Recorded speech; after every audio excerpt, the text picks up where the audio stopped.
आपदा विभाग के द्वारा वीडियो कॉन्फ्रेंसिंग के माध्यम से सूचना दी गई है कि बिहार में हेवी रेनफॉल प्रेडिक्टेड है और उसमें भी जो नॉर्थ बिहार के जिले हैं उसमें ये रेनफॉल की आशंका ज्यादा है।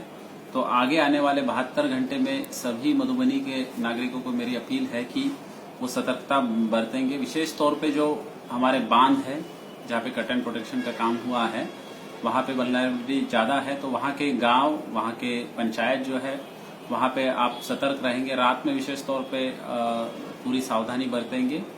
पैनिक होने की आवश्यकता नहीं है। अगर आपको कोई आपत्ति है या कोई प्रॉब्लम है तो आपने अंचलाधिकारी एसडीओ के माध्यम से जो है आप जिला प्रशासन को इसकी सूचना दे सकते हैं। आपदा विभाग का जो नियंत्रण कक्ष है मधुबनी में उसको भी आप जो है आपकी प्रॉब्लम जो है बता सकते हैं। विशेष तौर पे बच्चों का ख्याल रखिए और जो वृद्ध नागरिक है उनका भी आप ख्याल रख सकते हैं। धन्यवाद।